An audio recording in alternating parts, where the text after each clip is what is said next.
ನಮಸ್ಕಾರ ಸ್ನೇಹಿತರೆ, ನನ್ನ ತಾರಸಿ ತೋಟಕ್ಕೆ ನಿಮ್ಮೆಲ್ಲರಿಗೂ ಆತ್ಮೀಯವಾದಂತಹ ಸ್ವಾಗತ.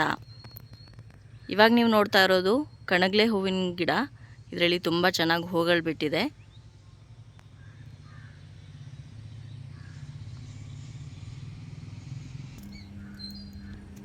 ಇಲ್ಲಿ ಇವಾಗ ನೋಡ್ತಾ ಇರೋದು ಹಸಿ ಮೆಣಸಿನ್ಕಾಯಿ ಗಿಡಗಳು. ಮೆಣಸಿನ್ಕಾಯಿ ಗಿಡ ಚೆನ್ನಾಗಿ ಗ್ರೋತ್ ತೊಗೊತಾ ಇದೆ. ಇದು ಬೇರೆ ಗಿಡದಲ್ಲಿ ಅಂದರೆ ಬೇರೆ ಪಾಟಲ್ಲಿ ಬಿಟ್ಟಿತ್ತು, ಅದನ್ನು ಇದಕ್ಕೆ ಶಿಫ್ಟ್ ಮಾಡಿದ್ದೀವಿ. ಇದು ಚೆನ್ನಾಗಿ ಸೊಂಪಾಗಿ ಬರಬೇಕು ಅಂದರೆ ಈ ಕುಡಿ ಇರುತ್ತಲ್ಲ, ಇದನ್ನು ನಾವು ಚಿವುಟ್ ಹಾಕಬೇಕು. ಆವಾಗ ಎಕ್ಸ್ಟ್ರಾ ಬ್ರಾಂಚಸ್ ಬಂದು ಚೆನ್ನಾಗಿ ಗಿಡ ದೊಡ್ಡದಾಗುತ್ತೆ. ತುಂಬಾ ಸುಂದರವಾಗಿರುವಂತಹ ಕಲರ್ ದಾಸವಾಳ ಹೂ ಅರಳಿದೆ.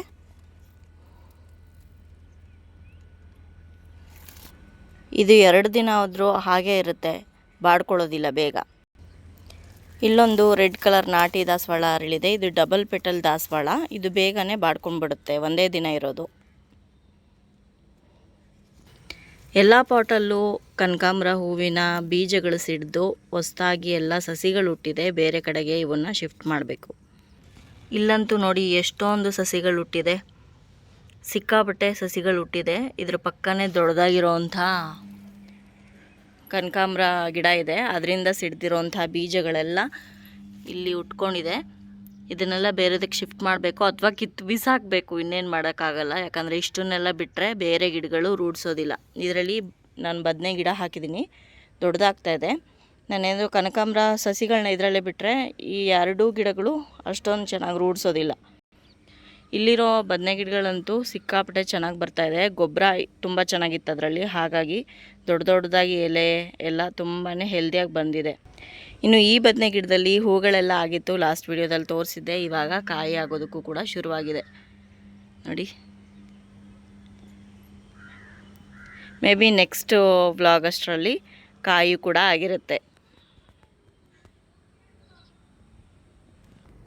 ಬೇರೆ ಬಣ್ಣದ ದಾಸವಾಳ ಹೂಗಳು ಕೂಡ ಸುಮಾರಷ್ಟು ಬಿಟ್ಟಿತ್ತು, ಎಲ್ಲದನ್ನು ಹಾರ್ವೆಸ್ಟ್ ಮಾಡಿದ್ದೀನಿ. ಇವಾಗ ಎಲೆ ಉದುರೋ ಕಾಲ ಆಗಿರೋದ್ರಿಂದ ಸಿಕ್ಕಾಪಟ್ಟೆ ಅಂದರೆ ಸಿಕ್ಕಾಪಟ್ಟೆ ಎಲೆಗಳೆಲ್ಲ ಉದುರುತ್ತೆ. ಇದೆಲ್ಲ ಗಾರ್ಡನ್ ವೇಸ್ಟು. ಇದನ್ನು ಯಾವುದನ್ನು ವೇಸ್ಟ್ ಮಾಡಬಾರ್ದು. ಯಾವುದಾದ್ರೂ ಖಾಲಿ ಬಕೆಟ್ಗೆ ಹಾಕಿ ಇದನ್ನೆಲ್ಲ ಚೆನ್ನಾಗಿ ಕೊಳ್ಸಿದ್ರೆ ಚೆನ್ನಾಗಿ ಗೊಬ್ಬರ ಆಗುತ್ತೆ. ಅದನ್ನೇ ನಾವು ಗಿಡಕ್ಕೆ ಹಾಕ್ಬೋದು. ನೋಡಿ, ಪಾಟ್ಗಳ ಸಂದಿ ಎಲ್ಲ ಈ ರೀತಿ ಒಣಗಿರೋವಂಥ ಎಲೆಗಳು ಬಿದ್ದಿರುತ್ತೆ. ಇದನ್ನೆಲ್ಲ ಕಲೆಕ್ಟ್ ಮಾಡಿ ನಾವು ಗಿಡಗಳಿಗೆ ಹಾಕಿದ್ರೆ ಚೆನ್ನಾಗಿ ಗೊಬ್ಬರ ಆಗುತ್ತೆ. ಇನ್ನು ಇವತ್ತೊಂದು ಸಂಪಿಗೆ ಹೂ ಕೂಡ ಅರಳಿದೆ. ಇದನ್ನು ಕೂಡ ಇವತ್ತು ಕಿತ್ಕೊತಾ ಇದ್ದೀನಿ. ಎಷ್ಟು ವಾಸನೆ, ಒಂದೇ ಒಂದು ಹೂ ಅರಳಿದ್ರೂ ಕೂಡ ಇಡೀ ಟೆರೆಸ್ ಘಮ ಘಮ ಅಂತ ಇರುತ್ತೆ.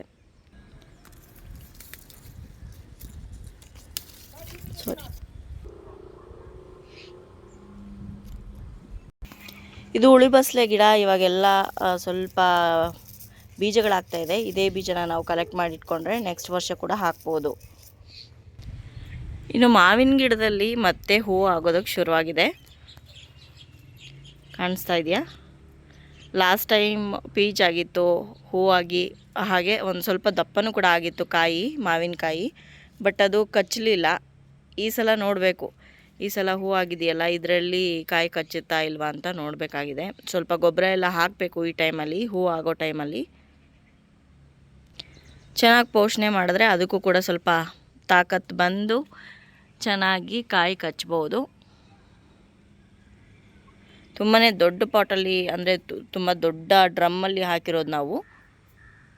ಜಾಗ ಸಾಕಾಗುತ್ತೆ. ಗ್ರಾಫ್ಟೆಡ್ ಆಗಿರೋದ್ರಿಂದ ಏನು ಜಾಸ್ತಿ ಜಾಗ ಬೇಕಾಗೋದಿಲ್ಲ. ತುಂಬಾ ಚಿಕ್ಕ ಗಿಡದಲ್ಲೇ ಕಾಯಿ ಬಿಡುತ್ತೆ. ಆದರೆ ಸ್ವಲ್ಪ ಪೋಷಣೆ ಮಾಡಬೇಕು, ಹಾಗೆ ಗೊಬ್ಬರ ಎಲ್ಲ ಹಾಕಬೇಕು. ಬಾಳೆ ಗಿಡದಲ್ಲಂತೂ ದೊಡ್ಡ ದೊಡ್ಡ ಎಲೆಗಳಾಗ್ತಾ ಇದೆ. ಮೊನ್ನೆ ಎಲ್ಲ ಸುಮಾರಷ್ಟು ಎಲೆಗಳನ್ನ ಕುಯ್ಕೊಂಡಿದ್ವಿ ನಾವು, ತಿಂಡಿ ಮಾಡೋದಕ್ಕೆ, ಊಟ ಮಾಡೋದಕ್ಕೆಲ್ಲ. ಗೊನೆ ಬಿಡುತ್ತಾ ಇಲ್ವಾ ಬಾಳೆಗೊನೆ ಗೊತ್ತಿಲ್ಲ ನಮಗೆ, ನೋಡಬೇಕು, ಕಾದು ನೋಡೋಣ. ಇನ್ನು ಈ ಬಾಳೆ ಗಿಡ ಹಾಕಿರೋವಂಥ ಡ್ರಮ್ಮಲ್ಲೇ ನಾವು ಒಂದೇ ಒಂದು ತೊಗರಿ ಗಿಡ ಹಾಕಿದ್ವಿ. ಆ ತೊಗರಿ ಗಿಡದಲ್ಲಿ ಹೂಗಳಾಗಿದೆ, ಜೊತೆಗೆ ಕಾಯಿ ಕೂಡ ಆಗ್ತಾ ಇದೆ. ಲಾಸ್ಟ್ ಟೈಮ್ ಕೂಡ ಒಂದು ಸುಮಾರಷ್ಟು 1 kg ಅಷ್ಟು ಕಾಯಿ ಸಿಕ್ಕಿತ್ತು. ಈ ಸಲ ಒಂದೇ ಒಂದು ಗಿಡ ಇದೆ, ನೋಡೋಣ. ಕಾಣಿಸ್ತಾ ಇದೆಯಾ ಕಾಯಿ?